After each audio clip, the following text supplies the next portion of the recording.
Hi boys and girls, I'm so excited to get to hang out with you for a little bit today. Before we do our Bible lesson, we're going to play with some Play-Doh.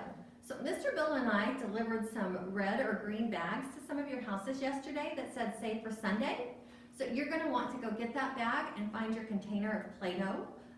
If you're not on our delivery route, any Play-Doh or clay would work. And if you don't have that at home, you could just get out a piece of paper and some crayons or markers and draw along with us. If you are close to Harrisonville, maybe you're new to Community Kids and you're not on our delivery route yet, you can ask your mom or dad to email Miss Kim at harrisonvillecommunity.church and we'll be happy to add you for our next round of drop-offs.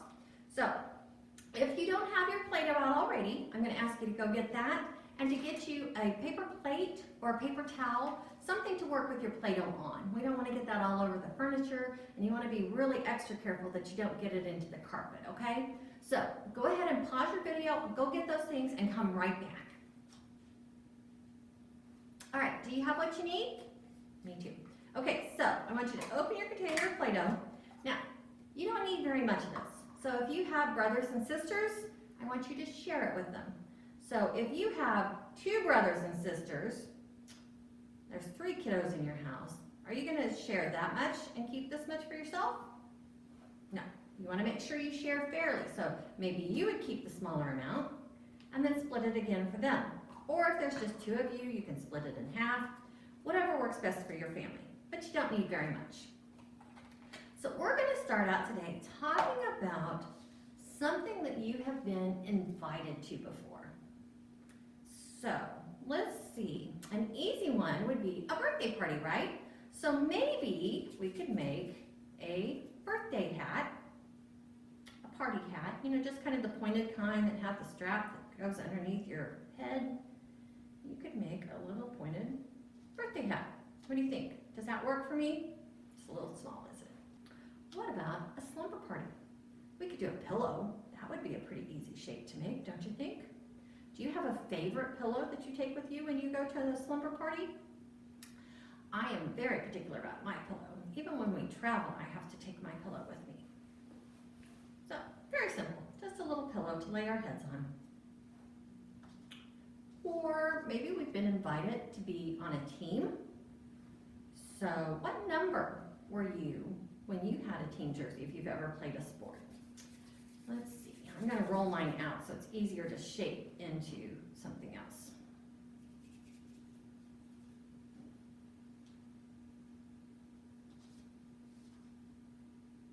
And I'm going to make mine into the number 7. Not because I ever wore a 7 on a jersey, I just like the number 7. But, let's see, one more. What else? We might have been invited to dinner. How about, let's pretend that we've been invited to, a pizza party. I love pizza. And I don't know about you guys, but I'm missing going out for pizza. But one of these days here, very soon, perhaps we will get to do that again. Okay, so roll your dough out. Make it nice and flat. Most pizzas are round, but some of them are square, so you could do either way. And then I am going to make some little pepperonis to go on the top of my pizza.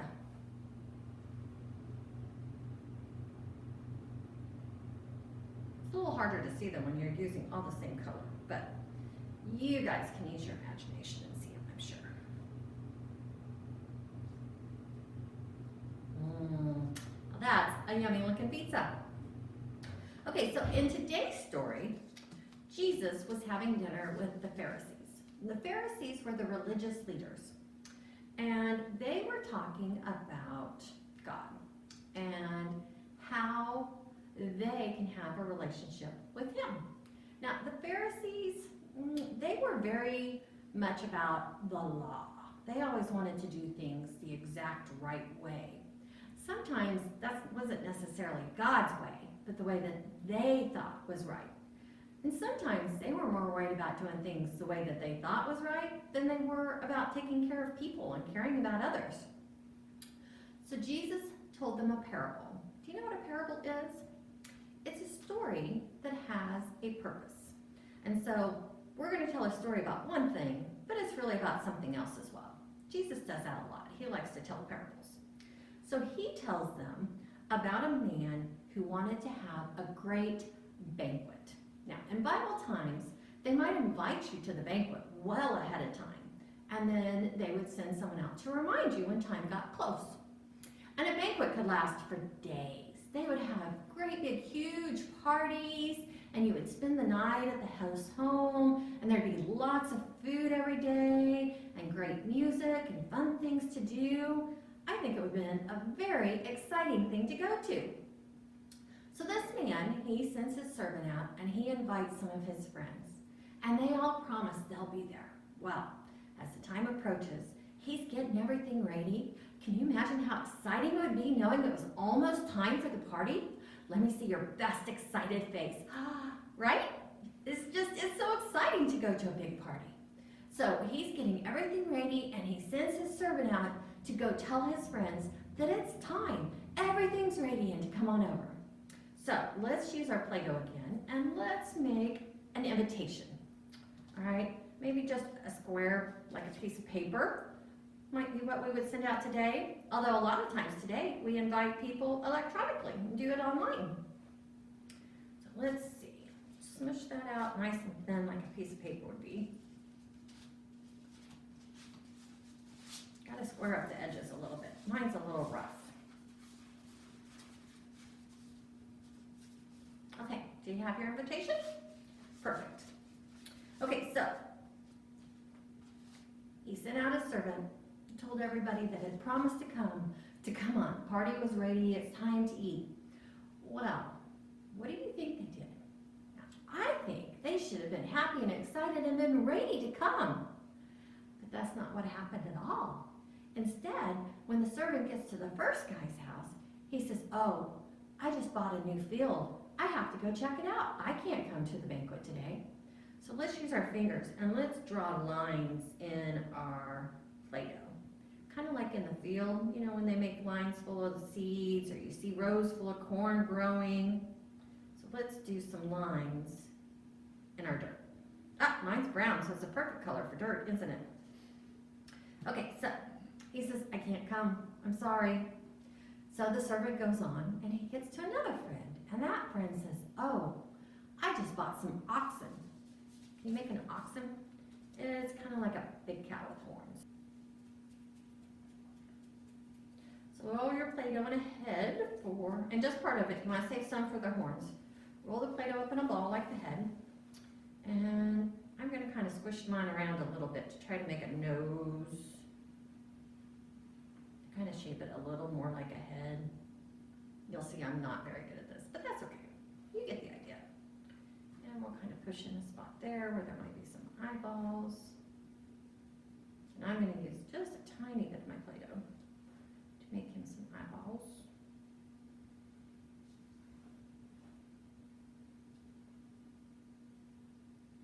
Oh, that's a big eyeball, but that's okay. And then let's make him some horns.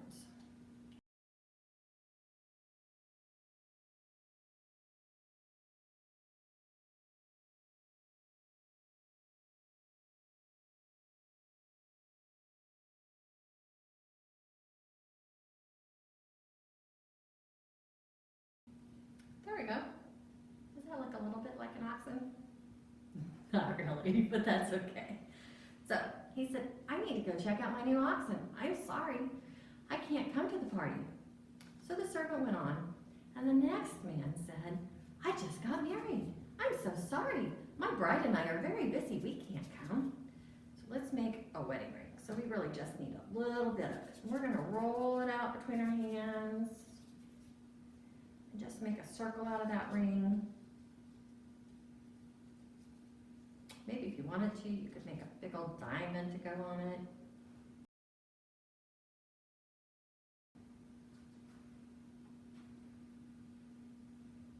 There we go.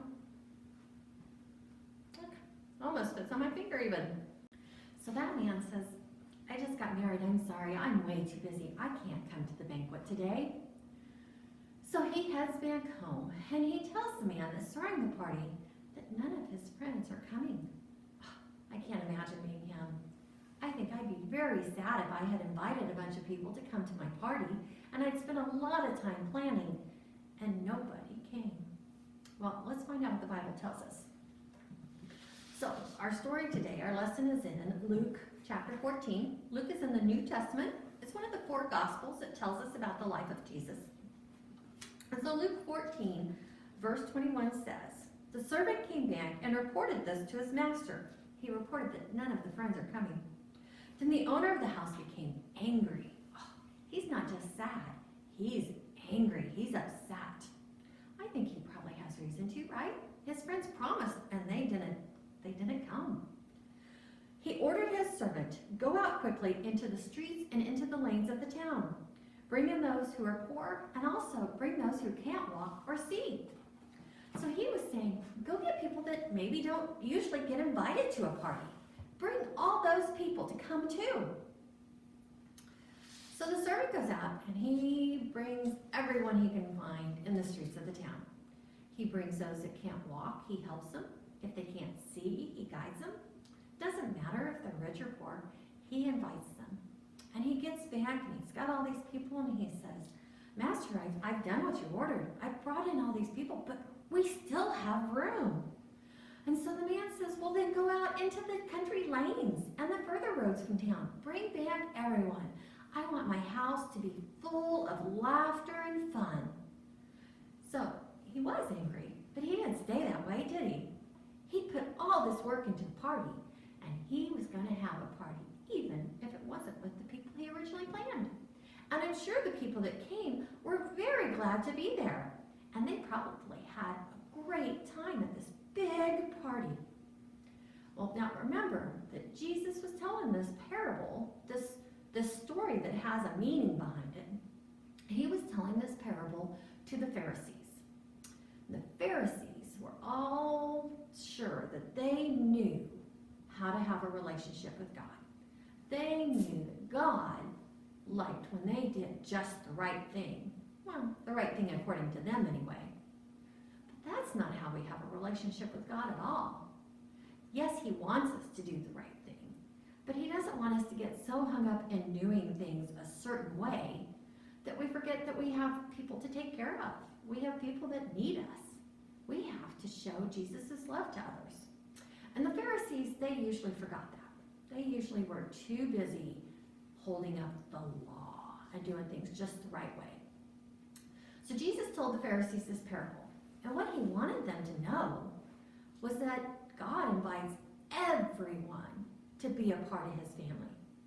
It doesn't matter if they do everything exactly the right way all the time. Just like you and me. We don't get it right all the time, do we? I know I don't anyway. You know what? God loves me anyway. He says, "That's okay, Kim. You'll try harder next time." Of course I have to say I'm sorry and ask for his forgiveness. But, he's always right there no matter what I've done. And so Jesus wanted the Pharisees to know that it wasn't about doing everything right or a certain way all the time. It was about answering God's invitation. He has invited all of us to be a part of his family. Just like the man in the parable invited everybody to come to his party. And all we have to do is just accept being a part of God's family. We just have to believe that Jesus was his son and died for us, so that when we do mess up, those sins that we commit, God forgives us because we believe in Jesus. And he died on the cross for us for those sins. So this week, I want you to think about, have you invited him in? Did you accept his invitation? Because that's what we have to do. There's a verse I want to share with you. Let me find it. It is in Revelations. Revelations is the very last book of the Bible. And I think it's Revelations 3, verse 20. And it says, "Here I am. I stand at the door and knock. If anyone hears my voice and opens the door, I will come in." Do you know that Jesus is knocking today? He is knocking and he wants to come into your life. And if you haven't already made him a part of your life, then today's a great day to think about doing that. So I hope you enjoyed playing with Play-Doh with me today. I I always think it's so much fun. I like squishing it around and seeing what I can make, even if my sculptures aren't very good when they're done. But I hope more importantly that you'll think about whether or not you've accepted Jesus' invitation and whether you're making him a part of your life every day by doing worship or prayer or reading the Bible. And if you didn't have a chance to worship with church this morning, I encourage you to have your mom or dad help you get onto YouTube and search for kids worship videos. There's some great videos out there. We've also shared some links on our Facebook page. And so just spend some time worshiping God and telling him how wonderful and amazing he is, because he sure thinks you're wonderful and amazing and loves you so much. You know who else thinks you're wonderful and amazing? I do. I miss you like crazy. Goodness gracious. Can't wait till we can see each other again. I love you. I hope you have an amazing week. Bye-bye.